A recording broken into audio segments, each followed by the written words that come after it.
Hello. Whatever. 'Tis me, back yet again with another 2023 plans, I suppose. Well, anyway, my plans for 2023 in any case. So, historically, I'm not particularly good at planned projects. I just kind of get to them when I get to them, and sometimes I get derailed with projects that I all of a sudden really want to do out of nowhere. So, we'll see how well I stick to this list, shall we? Alright, so for 2023, I broke it down into 3 categories. Are historical projects that I would like to maybe do, vintage projects that I will most likely do, and Star Wars themed projects, or modern projects, that I will probably maybe do. It's very up in the air. So, of the historical projects, the first thing I would like to do is a Charles Dickens inspired, or Dickens era dress. So like, I want the big crinoline, I want the poofy dress, I want the plaids, I want them. The fabric I've had for this project I've had set aside for maybe about 1.5 years now. It is a homespun cotton from Hobby Lobby, and I chose that fabric for 2 reasons. A, their homespun cottons are a delight to work with, and they're also very inexpensive. So I could get a lot of yardage for not a lot of dollars.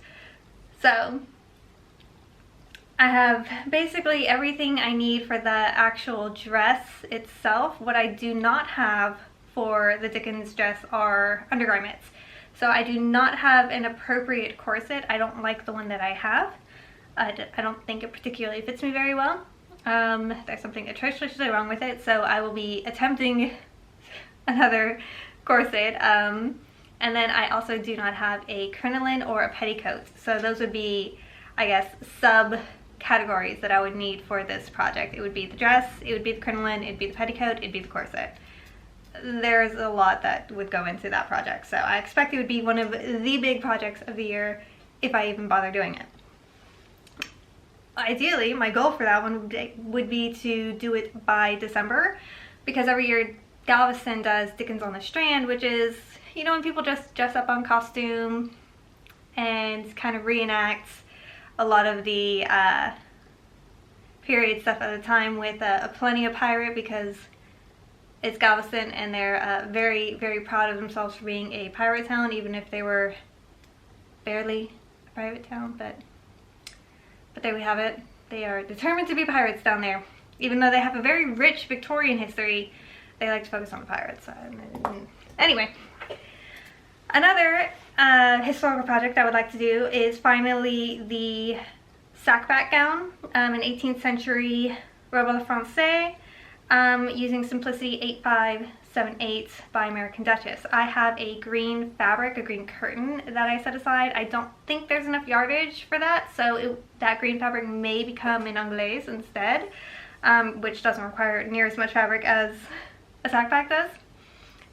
If that is the case, then I do have some gold silk and potentially red silk that might find its way into that project.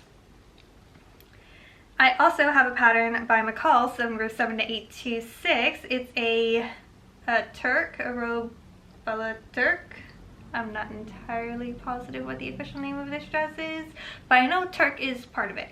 And I do have a red, what is it? A red,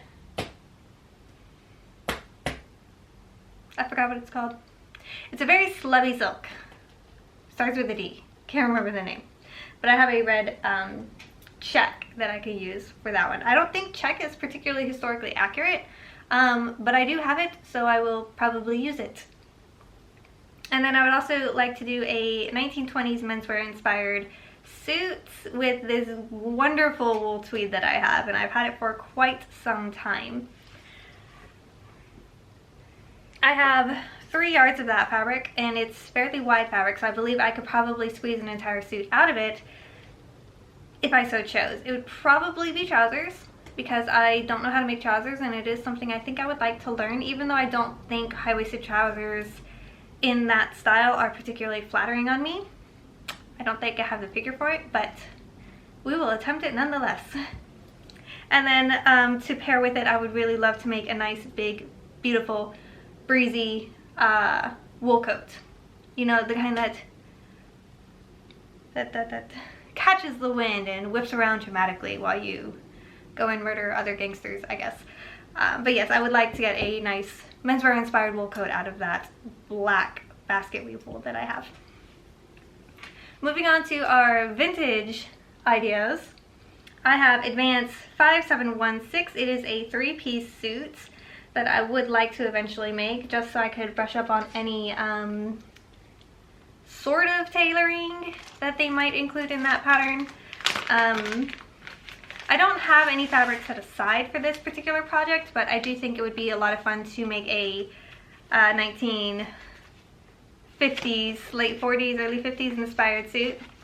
I just think that would be a very fun thing to attempt. And yeah, so this particular pattern is unprinted, which means you don't have any sewing, you don't have any instructions on the pattern pieces themselves. They're usually marked with perforations. So, and it does also come with 1 page of instructions, and they don't look to be terribly complicated, so we'll see if I find some fabric that is suitable for this. I'll probably keep an eye out for a nice lightweight wool suiting throughout the year and see if I find something to my taste. And then I also have another advanced pattern, 2 in fact. They are an ensemble. It is 6953 and 6952, and I hope to make these 2 patterns out of the same homespun that I bought for the Dickens dress, probably just in a solid colorway, and just pick 1 color and stick with that. The blouse, since it is a all-in-one sleeve and it's a floofier fabric, I would like to use a nice rayon crepe for that. I would just have to actually find one that I like that will coordinate with whatever homespun color I go with. I haven't settled on that. It's kind of like whatever I find, and if I like the color at the time. I do have this idea in my head to follow the illustration art, which leads me to either going with the blue, the orange, or the green. Because I think with these vintage patterns, it would be a lot of fun to, you know, just go with the, try and recreate the cover art, as it were. Which leads me to my next vintage pattern. It is Simplicity 8447 with this jagged neckline. I have a fabric in my stash already that is very similar to the one pictured with the yellow coat, and I think that would look very, very pretty. I have, I'm not sure how many yards, maybe 2 yards, which I don't think is quite enough to squeeze out the lining of the jacket on in addition to the dress, but we shall see, I suppose. It's hard to say. Size 14, dress and coat lining.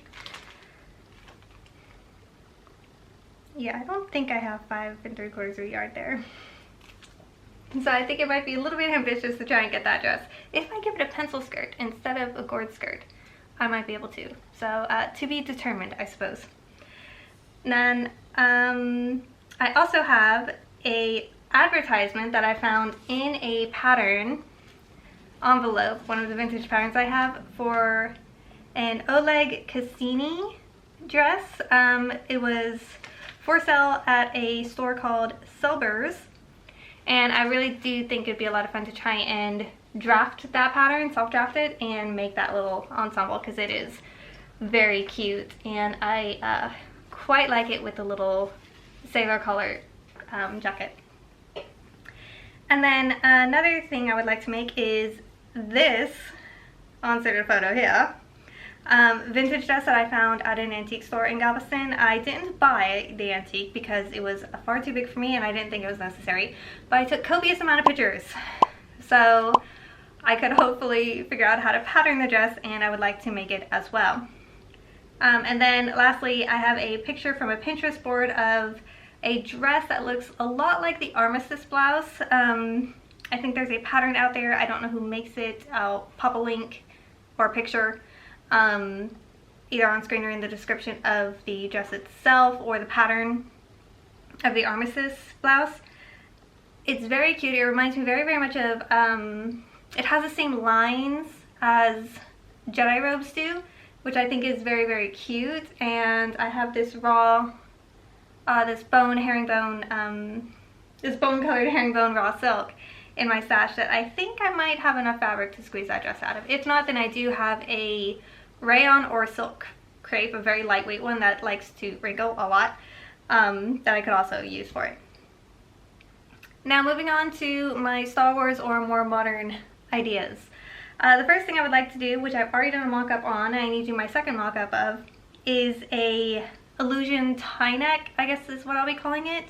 Basically, it manipulates the darts and the fabric in order to create the illusion of having a necktie built into the garment itself. I think, I first saw it on Pinterest, but I think it was featured in Cruella. She was wearing a blouse like that in the movie, and I just think it'd be a lot of fun to have one. And I have this wonderful gray suiting that would look really good with that. So I want to make that one, and that'd probably be more for work.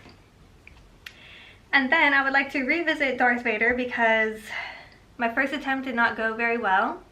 I have this really pretty striped charmeuse, and I still have more of the black latex fabric, so I think I could probably cobble together some kind of idea of a design, maybe not as structured as the last one, because that's sadly the perfect fabric I had for the last one they no longer carry, so I can't get any more. So I'd like to revisit Vader. And then I also want to make Han Solo's shirt again, this time in a gray stretch suiting that I have. And I would like to make Jango's blue shirt from Attack of the Clones just because of the cozy factor. I swear, I wanted that cozy blue shirt since I was 12 years old. And then eventually I'd like to revisit the Jedi costume again and make another attempt using this pattern from McCall's M8145. I think it has the bones of the robes in place to make it fit me and still give me range of motion. So I really would like to, revisit the Jedi robes, and then I'd also like to see if I could figure out how to pattern this dress of, it's adapted from the Clone Trooper uniforms in the Clone Wars. So I think that'd just be a fun dress. Maybe for my May the 4th Be With You project, I could do the Trooper dress and hat. The hat I think would be a lot of fun. It's a cute hat to wear. And yeah, those are my very, very loose plans for 2023. I'm sure I will be adding more to it as the year goes on. You know, one does. But at least these things, I would like to check off a few of them off my list. And maybe eventually, we might actually finish Arno Dorian. I don't know. I launched my channel off of trying to make Arno's costume from Assassin's Creed Unity, and I have yet to actually finish Arno. Mostly because I'm just still hung up on finding the perfect fabric. It's hard. Right, okay, so if you like this video and you would like to see me attempt any of these projects in the near future, hopefully, fingers crossed, then please hit subscribe, and I would love for you to follow along and join me on this endeavor. Yes, I'll see you hopefully soon.